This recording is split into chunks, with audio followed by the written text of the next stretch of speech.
Hello, everybody, and welcome to a special bonus episode of The New Scene. That's right, folks. This is The New Scene, the show that keeps giving and giving and giving. And on this episode, we have Stefan Beham of SBÄM Records. We cover it all, folks. We cover the history of SBÄM Records. We cover the many wonderful bands on the label, including New Scene guests Russ Rankin and Bad Cop, Bad Cop. We cover the upcoming SBÄM Fest, which is happening in July this year over in Europe.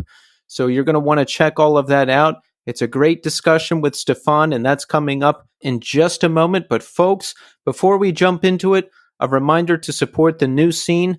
Follow us on Instagram, Twitter, and TikTok at New Scene Pod. Follow us on Twitch at The New Scene. Follow our YouTube channels. We have a main channel with full episodes and a clips channel with highlights from our favorite episodes. They're linked in the descriptions.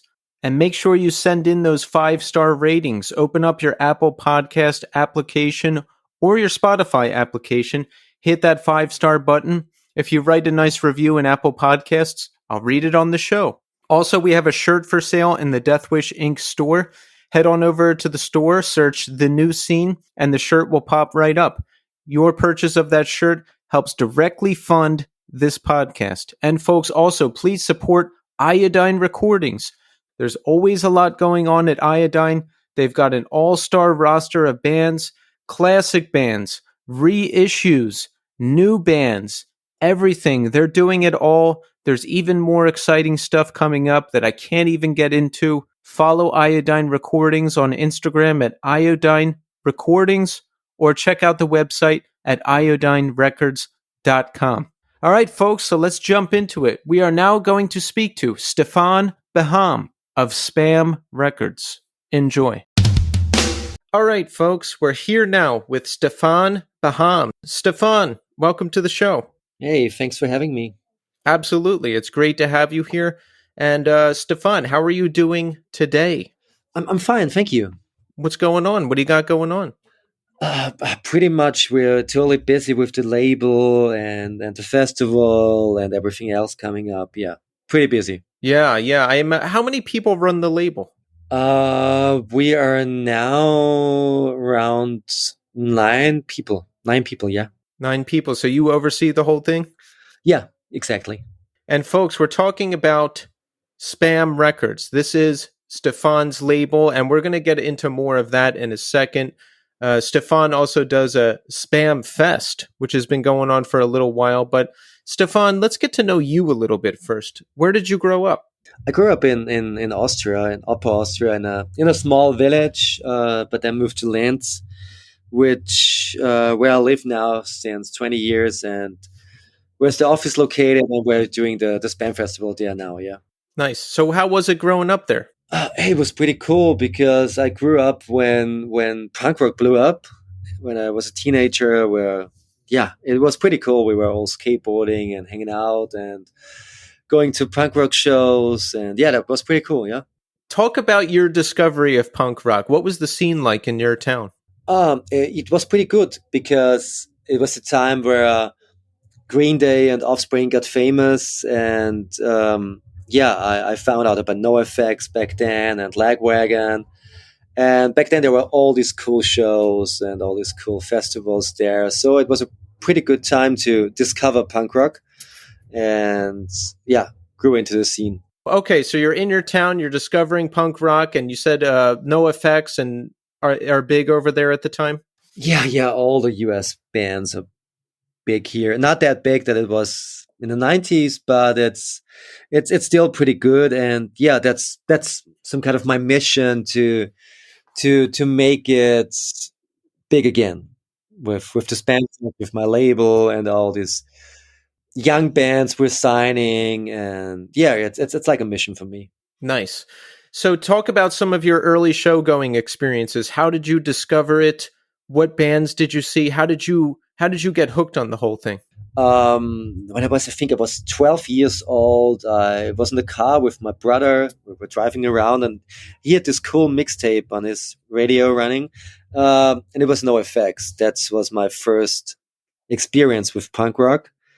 And then I think a couple of months later, Green Day was playing everywhere with basket case, and yeah, that was my first experience, and I thought, wow, but I love this music. It was kind of it felt right to me, and it was the thing I always was searching for in the whole scene. We everyone in my friends were all listening to punk rock. That was pretty cool, and yeah, it got stuck in my head, and I went to tons of punk rock shows then, and I think 7 years ago, I thought it's time to give something back to the scene, or do something for the scene, and that's when I started doing artworks for NoFX and Lagwagon and Good Riddance, Blink-182, and bands like that. Yeah.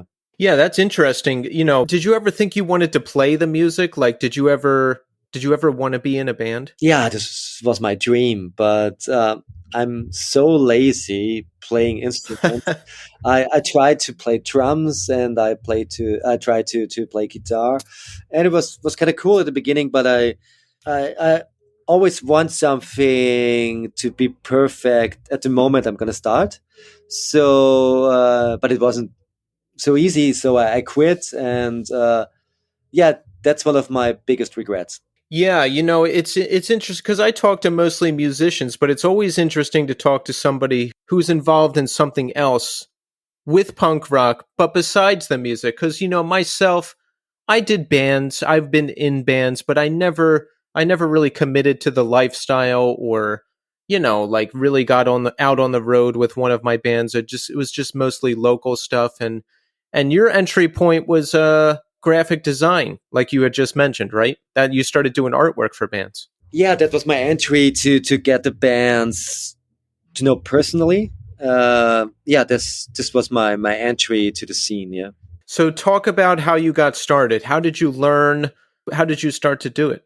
I always was into the graphic design scene because my dad used to have a printing company, so I did try to do graphic design since I was a little kid. But then I worked for big advertising agencies, but I hated it at the end. So I don't want to work for companies anymore that I don't like, and I hate all these clients.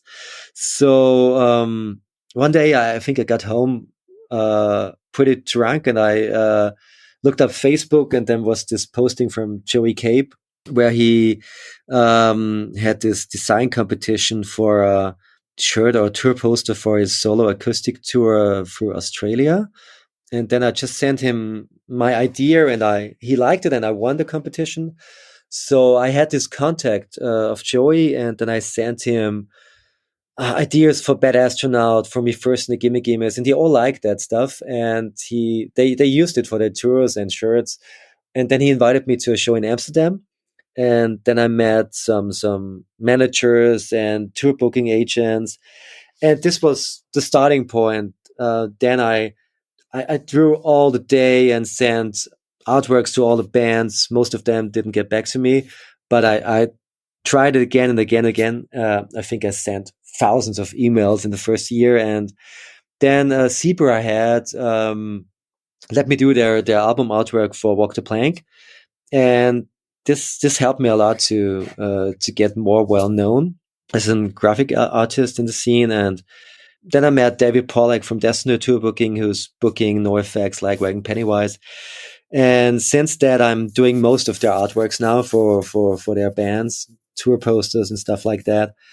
And yeah, this was a big help for me to do stuff for Fat Records and Epitaph and all these labels and bands. It must be pretty incredible, these bands that you grew up listening to. Like you are working with them now on their artwork. Yeah, that's like a dream come true. I never thought this is gonna happen, but yeah, I tried everything, and I think if you want something really really bad, you can make it. And yeah, this really happened to me, and uh, it's a incredible feeling or honor to work with Fat Mike and Joey Cape and all these other bands. That's great. I think the key is to just keep trying things. Like I've done all kinds of stuff in my life: music, comedy, maybe a little DJing, various things, acting. And I just kept trying things until I found the thing for me, which right now is this podcast. And, it sounds like you did that too, because you kind of tried to play instruments and get involved with bands. And, life took you in a different direction. And the graphic design, that was like your gateway into all of everything you're doing now. Yeah, exactly. Yeah. So let's talk about your record label, SBÄM Records. Now, when did you start it? How did you start it? It was kind of an accident to start the label. I started this festival here in Austria, and we did this compilation with all these bands who were playing the festival, and we donated all the money to animal shelters. And after that, a couple of bands asked me if I want to release their album, and I said I thought about it, and I don't have any experience with labels, but yeah, I just tried, and this was the starting point of it. But in the beginning, it was just a kind of a hobby. It was not the minor priority of the company. I just tried and tried to help bands out, but since the pandemic hit us, it was the only thing we could do, because I couldn't do any artworks anymore because nobody needed artworks because no one was touring. I had to cancel all my festivals. So I put all my money that I made in working in advertising agencies into the label. And yeah, it was the right way to do that, because before the pandemic, it was just me and a friend running it, running everything, the festival and stuff like that. But then it kind of blew up. We now have 9 people working there, and we're selling much more records now, and it makes fun. It's now our major priority, the label. It's the label, the festival, and the artworks is it's just a thing that helped me to get into the scene. And I'm not doing that much artwork anymore. I'm just doing this for my bands at the label, for the festival, and for the bands I really like. So the main focus is the label right now. That sounds great. It's got to be more fulfilling than the advertising job, right? Yeah, totally, totally. It's much more stressful now, and Yeah. I think I haven't had a day off since 5 years, but I really love it, and it's so good to see how it's that it's going well now. It's great when you look at Poli was always one of my favorite bands, and now they're on my label. So that's pretty cool. Yeah, that's got to be the best part. Like, you're working with these bands now and these people that you love, Mm, and you're helping them put out music. yeah, yeah, that's a great honor, and it's so cool to help them, and they all trust me, and for me, it's not about the money. It's really to give something back to the scene, to help the scene getting bigger again, because it's not the same like it was in the 90s or early 2000s. It's much harder now, but it's getting better now here. It's paying off. So you're in Austria. So what is the scene like? Talk about the scene now compared to back then. How is it different? Uh, yeah, everybody knew all these bands back then. Fat Wreck was a big thing. When you went to a strung out show, it was sold out. Now it's a little bit different, because all these young kids don't know these bands anymore. They're all listening to I don't know, trap music and shit like that, and it's much harder now. But we help a lot of young bands releasing music, and this really helps us for the scene here in Austria, because a lot of young people are coming to the shows now, and we have this rule at all our shows and at our festival that all kids under 18 get free entry to our shows and festivals. Oh, that's great. I think that's I think for me, it's the only way to have kids back at the shows again, because they don't have to spend money. They don't lose anything. They just can swing by, and if they like it, they like it. If they don't, they can leave or stay, whatever. But if they like it, they come back again to the next show, and that really helps. Yeah. So before the record label, there was a Spam Fest, right? Yeah. Yeah. So talk about how that got started. When I started artworks, I had this my first art show in Linz, and it was with the Flatliners. It was such a great experience, and then I thought, hey, let's do club shows in my hometown. And then I started this, and we had all these cool bands playing in a small club, like Strung Out, Face to Face, No Fun at All, Mad Caddies, Good Riddance, and all these bands. And then I thought, hey, I already know all these bands personally, most of them. So let's do a festival and book all your favorite bands. And this is how Spamfest got started. It was at the beginning, it was pretty small. It was a capacity of 400 people per day, and it was a huge success. And then we moved to another venue, and it was for around 800 to 900 people, and it was also sold out.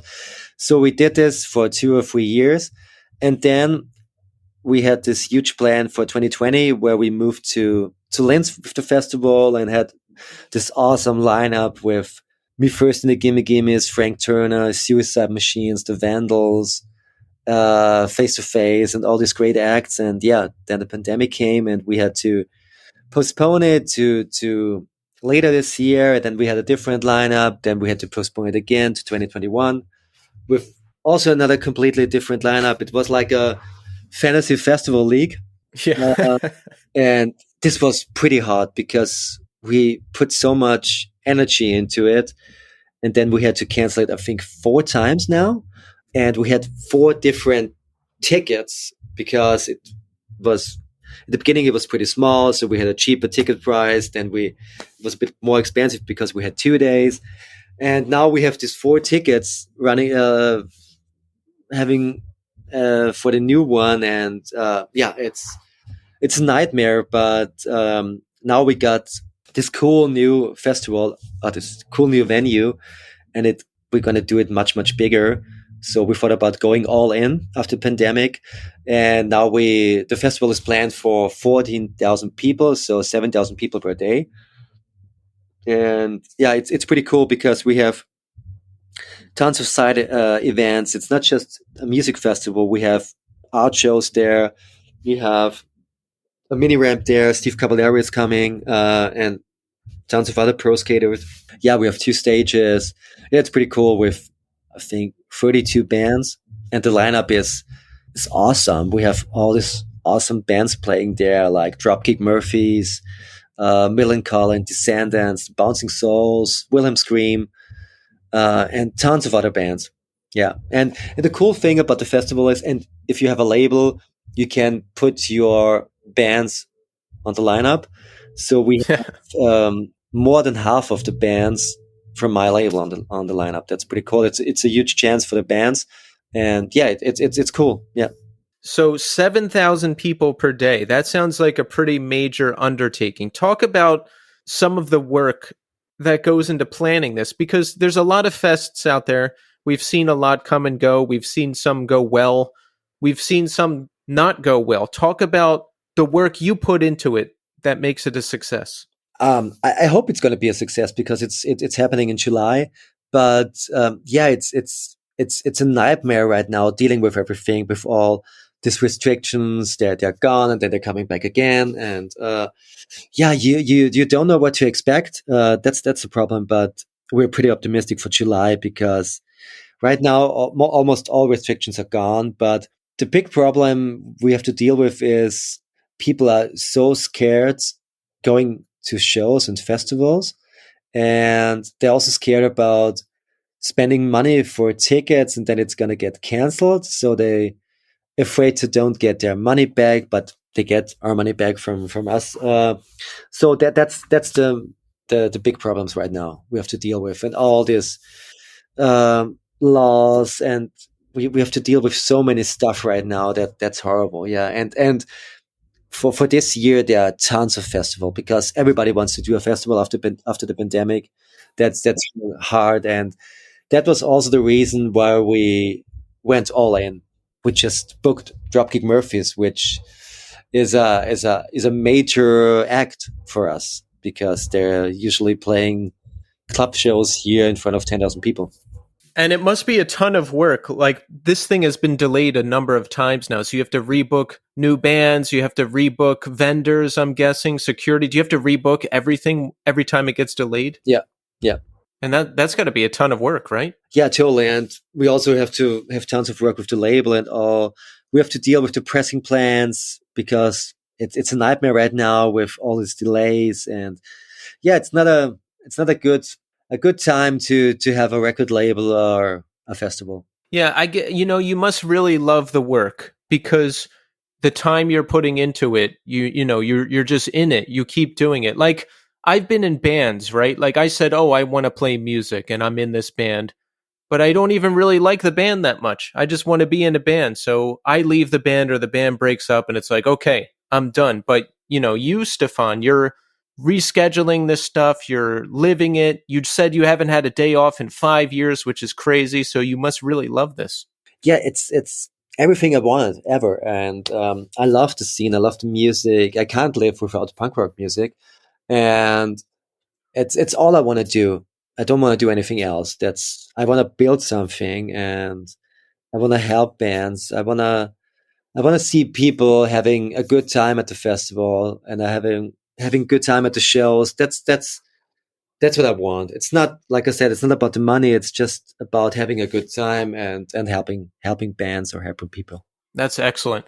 Have you seen a change in the scene since you've been involved with the fest and the record label? You said you got free entry for kids under 18. Have you seen kids starting new punk rock bands? Have you seen more shows? Have you seen a change at all? Yeah, yeah, definitely. We signed a band. I think they're 17 or 18 years old, and every time they play, they have a huge crowd. All their friends are coming, and they're all pretty young, and that's pretty cool. And it's such a cool thing if you see kids wearing no effect shirts. Yeah, that's pretty cool. And I also think there's a huge pop punk boom now with Travis Barker and Machine Gun Kelly. I don't like Machine Gun Kelly, but I think it also helps the scene a bit because if they listen to Machine Gun Kelly, maybe they listen to NoFX and Lagwagon and all these bands. So it's better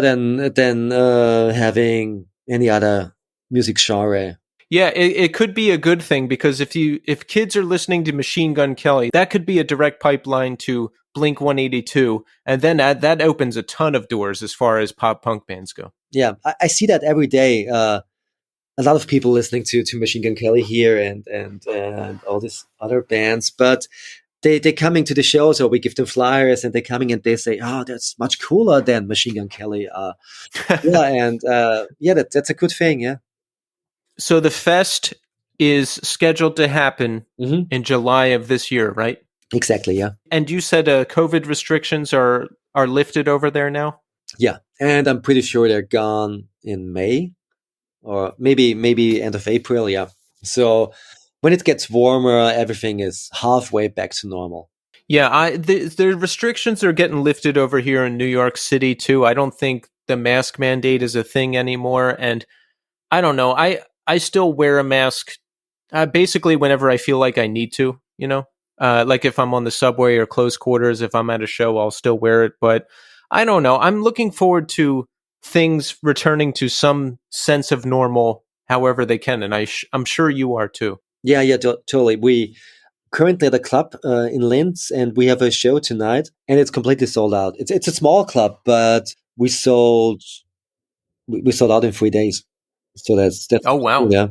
To talk about some of what you had to deal with during the initial strike of the pandemic. I mean, you've got this label, you've got this fest, everything is going, and then everything gets sidelined. Talk about some of what you had to deal with. Yeah, that it was a nightmare because we were on a good way to get much more well known, and then the pandemic hit us so hard because I did so many artworks and we had this cool shows coming up and the festival coming up, and then there was nothing. And I really thought this was it. That's it. We have to shut down, and I have to search for a job, or yeah, we can't go on with the label and everything. But then we started this online acoustic festivals on Facebook, and this helped us a lot because we doubled our followers on Instagram and Facebook, and yeah, we put so much energy in social media and doing acoustic sets or live sets online. I'm totally sick of it now. I can't see an online show anymore. Uh, but it helped us a lot, and yeah, we put so much energy into the label, sending bands into the studio, and I never thought we could sign those big bands, but they also saw we want to build something, and we put so much effort in it, and that's it's we're not a major label, but bands see what we're gonna do, and they see that we do everything for the scene, and yeah, and I think that's the reason why the bands like us. Absolutely. So, talk about what do you look for when you're signing a band? Um, it's I'm when I grew up, I was always listening to Fat Records bands, and I still do. But I think for me, it's important to have this mix. It's not a good thing if all bands are sound the same. So we try to sign bands that are sound different and have a. I'm when I listen to bands, I think I got this feeling they could go big, or that's a different thing, and they sound different. That's pretty important to me, what and it's totally important to me that they love what they're doing and they playing tons of shows, because if you're on a label, it doesn't mean you're selling tons of records. You have to play shows, because I think a record label doesn't sell much records anymore, especially if you're a small label. So you have to tour a lot, and yeah, that's where we put all our energy. We try to get good support slots for our bands, and bring them. When we sign bands from the US, we pay for the tour manager. We try to get good support slots, bring them over, and yeah. Have you ever passed on a band and then really regretted it because they ended up doing really good things? Uh, no, not really. Maybe I can say that in a couple of years, but not now. Haven't hit that yet, huh? Yeah, yeah, no.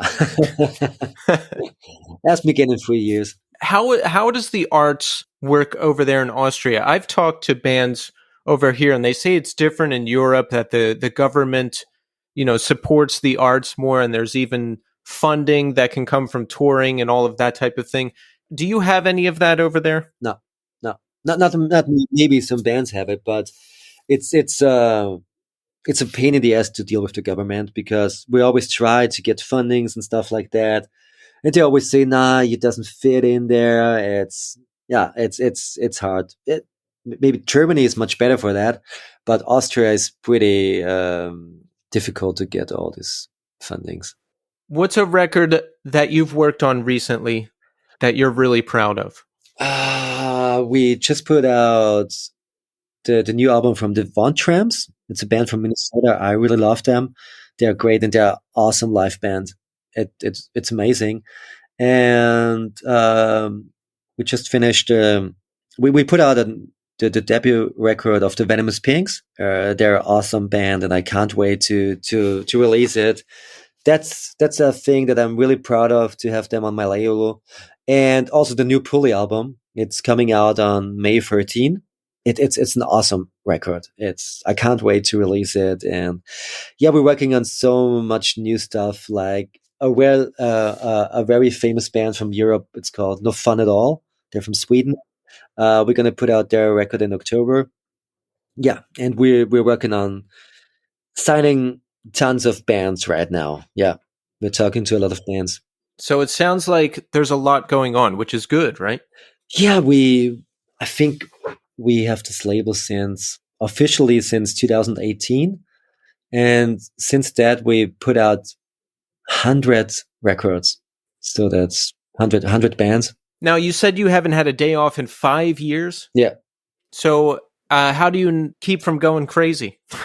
I really don't know. It's pretty hard. Yeah, it's a nightmare sometimes. But like I said, I love the scene and I love putting out records or working on booking bands. That's all I want to do, and it makes so much fun. And we have a great team, and it's fun hanging around with all these friends at the office, and it's just a good time. So, you have an actual office location where people work out of? Yeah, yeah. We have a shop there, yeah, and we're gonna open an office in Arizona soon. Oh, really? Yeah, Oh, nice. So, will you be out here to set that up? yeah. The plan is to be 6 months in Europe and 6 months in the US. Oh, wow. So, you're like all over the place. Yeah, that's the plan, and we also want to do a Spam Fest in the US next year. Nice. Well, where are you thinking of doing it? I don't know yet. Was thinking about California. That would be good. That's like punk rock central. Yeah, yeah, totally. Yeah, that's the plan. Yeah, we're thinking about doing it next year, September or October, around that time. Hypothetically, if you did have a day off, what would you do? uh, I really don't know. I because I love working so much for all this stuff. So I don't know. I even can't think about it because I'm getting stressed if I can't check my emails 20 times a day. Um, I don't know. I have to be on an island with no internet connection and everything. That's would be the only chance to get a real day off. Otherwise, I would be working. Yeah, do you find that you get anxious if you're not attached to email or electronics and that kind of stuff? Because I do. Like, I like to be at my computers with my setup, and I'm scheduling guests to talk to, or I'm editing, Yeah. or I'm messing around on YouTube. Like that's what I like to do. So if I'm separated from it, I get anxious. How about you? Yeah, it's the same. I'm if I go when I go to bed, it's the last thing I do is check my emails or check social media stuff. It's the first thing in the morning I check my emails. Yeah, it's the thing. I don't want to miss anything. I think it came from when I started all this artwork stuff. I always want to do everything as quick as possible, so nobody else can do that artwork for that band. So I try to finish an artwork within a day, and I think this got stuck in my head. So I try to do everything as quick as possible. Since you're a growing label, do you have a lot of people hitting you up as well with demo submissions and all kinds of stuff? Yeah, it's going crazy since 1 year. We're getting tons of demos and everything in a week and per day, and all these people are asking if I can I work at your place, and can I be part of it? And yeah, it's cool, but it's really hard for me to tell bands we can't release them because there are tons of bands that are great, but I can't release every band. That's that's the problem. I wish I could, but yeah, that's a hard thing to deal with because I don't want to. It's hard for me to say we can't do that because they're great, but like I said, I can't do anything. How involved are you in the process? Like, are you checking all the emails that come in and replying to people and with all the demos and everything that comes in? I still do everything. Yeah. Yeah. And it is stressful because there's times where I've had to say no, and it never gets easier. And it's not because the person's bad or anything like that. It's just there's just not enough time sometimes. Yeah, yeah, yeah, totally. And it's getting more and more every day. And yeah, we have to deal with all these customers that getting pissed because their records are delayed for months. And yeah, it's not our fault, but you have to tell them it's a nightmare right now because we're getting hundreds of emails per week, and yeah, you have to get back to everyone because that's one thing I always want to do. I want to get back to people because I hated that so much when was getting back to me, and I don't want to do that. Yeah, that's my policy too. And I'm not perfect because I can't keep up with everything that comes in, but I at least try to respond to everybody that comes in. Yeah, yeah, totally. Have you ever gotten a random demo sent to you that was so good that you signed the band? Yeah, yeah, Give us an example. yeah. There was this band called the Fullers from New Jersey. I think they sent me a demo, and I really loved it, and we just released it, and it was at the beginning for the label, so it was kind of hard for us to sign a band that's their first record, and yeah, we did that a lot in the beginning, yeah. But now I have to think more. Does it make sense? And can we push the band? Do we have enough time to do that? And can we spend enough energy? We released tons of records at the beginning, and now we're gonna do a cut. And there were years when last year and 2020 we released almost 40 records a year. So that's that's kind of much. And now we're gonna try to release 12 records a year, starting with next year. Yeah. Talk about what the label does for the bands. I know it's changed over the years. Like labels don't pay for the band to record anymore, right? We still do. Oh, you still do. Not for every band. Some bands are coming and they have everything recorded, but uh, we like the Venomous Pinks or Pulley. We sent them to the studio. Yeah. Oh, okay. So it just depends on the situation. Yeah, exactly. If they already have their music and they're a small band, and maybe they're gonna get some funding, but like I said, for Pulley or Venomous Pinks, One Tramps, we just sent them to the studio, and we paid everything. We paid the studio, we paid the manufacturing. We're gonna spend tons of money for promo and ads. Yeah, And what formats are you putting music out on now? There's vinyl, that's big, right? yeah. We for every band we do vinyl, and yeah, it's digital. Sometimes we do CDs, but it's not much. How do you decide if you're going to do CDs or not? Um, for bigger bands, we sometimes do CDs, but it's mostly because of promo, and sometimes the band wants a couple of CDs. So, but it's not that much. It's the main focus is vinyl because Yeah.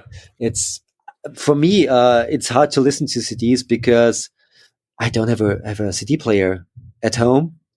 Yeah. I just bought one for the office, but yeah, I can't listen to CDs I can't listen to it in the car.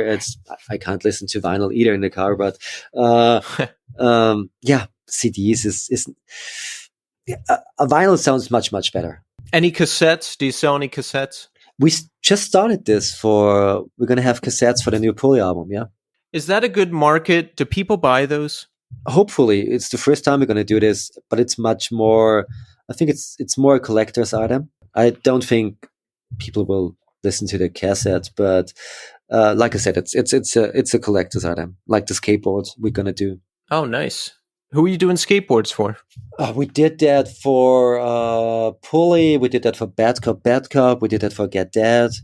We just did one for Snuff, the UK band, and we're gonna do some for the new Pulley record. Yeah, I think CDs have to become a thing again at some point, right? Because cassettes started becoming popular again in like 2013, 14, and I was really annoyed by it because I don't know, I don't have a cassette player. I don't know how to play cassettes, but they're just so cheap. Like, records used to be so cheap. That's why bands would put out vinyl and split 7 inches, and then now vinyl you can't even get printed unless you want to wait a year. So I imagine CDs will have to circle back around at some point too, right? yeah, I think so too. But maybe the thing with the vinyl gets better. There are huge delays right now, but I think it's getting better because the new records we're gonna put out are coming almost in time. So yeah, hopefully it gets better. How do you get input about how to run the label? Do you look at what other people are doing? Do you have people you consult with? What's your process? No, it's learning by doing. For me, I love to try things, and it's I learn with everything I do, and I love to try out new things. That's why I started the festival. That's why I started the label. I love to do things that I don't know anything about, but yeah, I don't look at other labels because I want to do my own thing. So talk about what you've got coming up. Now, you've talked about some of the great releases that you've got coming up with with SBÄM. Mm. So the label is thriving. The label will continue, right? Yeah, yeah, of course. Yeah. And we've got SBÄM Fest Mm. coming in July, right? Yeah. And that's going to happen. It has to happen. Yeah, it has to happen. Yeah, right. And after that, yeah, we're gonna go to Arizona and yeah, build the office there. It's probably September. Then we have to go back because we have another festival in October called SBÄM. And yeah, that we have some club shows also coming up this year. But yeah, for next year we already working on the next festival and also on the US edition. Yeah, we have so much to do. So it sounds like there's a lot happening, and that's exciting. Yeah, yeah. We, like I said, we want to go big, and that's the reason why we're going to do this festival in the US. And yeah, That sounds excellent. So is there any project or anything upcoming that we didn't talk about that you want to mention in the end here? yeah, we're gonna have a documentary coming up about SBÄM and SBÄM Fest. Oh, excellent. Yeah. Now let's talk about this. Is the documentary currently being filmed? No, they coming over. They're from the US. It's Sean. He did the Fat Wreck documentary. They coming to Austria mid of July. They're gonna stay there for 3 or 4 weeks. Gonna film everything we're gonna do, the office, shows, private stuff, yeah, the festival, of course. And we're hoping to get this out at the end of the year. Nice. How's it going to be released? We're hoping to get it on Netflix or Amazon. Oh, nice. Yeah, that'll be interesting. Yeah, and we're also gonna have it in the cinemas over Europe and hopefully in the US as well. Yeah, that's also a huge project we're working on right now. Does it make you nervous at all that there's going to be people following around and documenting what you're doing? I would get all neurotic about it. Not yet, but I'm pretty sure I'm gonna freak out. Yeah, you're going to have to like clean up the apartment and the office probably and make sure everything's ready to go. I'm pretty sure, but I won't do that because I love that people see things how they are for real. I don't want to play any roles and stuff like that. I really have all this drama and all these good things happening. I think that's a thing that makes something excited, and people would. I don't think people would love to watch something that it's like a movie casted and everything. I want to see that the real life of the label and the festival. Right. We want to see what's actually happening. That's what's interesting. With all these mistakes and failures and all these good things, I think that's cool to see. Well, Stefan, it sounds like you're doing a lot of wonderful things, building up the scene over there, working with these great bands, making shows available to kids. I think that's wonderful. And, that's a healthy outlet for kids. Like being involved in punk rock, hardcore, everything I was involved in, I think that kept me out of trouble for a long time. And it sounds like you're doing that for kids too, which is great. Yeah. Good thing. Yeah. Absolutely. Well, Stefan, I just want to thank you so much for coming on the show and keep doing what you're doing. It's great. Thank you so much.